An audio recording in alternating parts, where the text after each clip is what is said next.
Years of poltergeist activity left Sally believing they had troublesome, but benign haunted house. About 15 years into their residency, that came into question. The family got a new dog in 2003. Soon after they got it, the dog began having seizures.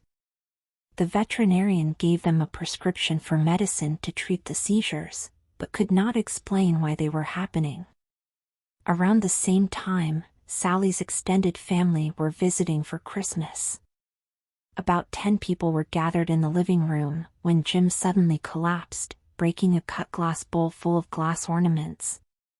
He lay on his back, having a seizure for a minute or two, then regained consciousness. Afterwards, he seemed to have recovered, and had no idea why he had fallen.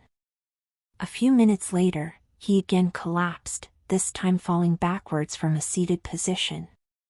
His head fell directly towards the fire in the open fireplace.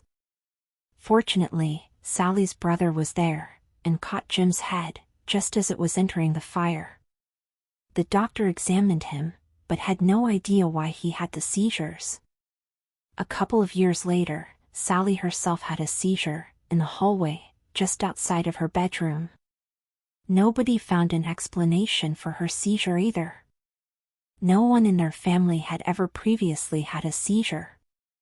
I'm not saying it was the house that caused their seizures, but I've never known anyone else, or any dogs, that had seizures. The fireplace, so often the site of fallen objects and weird sounds, was the location of one of the biggest and most dangerous, supernatural events to occur in the house.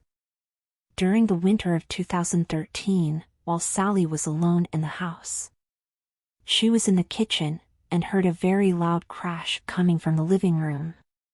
When she ran in there, she found the brass doors on the fireplace wide open. The glass panels on those doors were shattered. The very heavy iron log grate had evidently flown against the doors with enough force that it went through them and traveled an additional couple of yards, leaving a mess of broken glass and ash on the floor.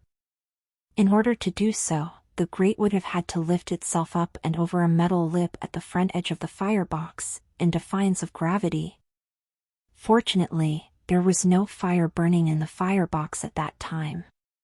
Sally was unable to lift the heavy grate in order to return it to its place. Her husband was able to get it back inside the fireplace, but could not form any plausible explanation for the grate to have moved at all. It was just another haunted house thing. Thank you for watching. If you like true stories about real poltergeist activity, please subscribe to the channel.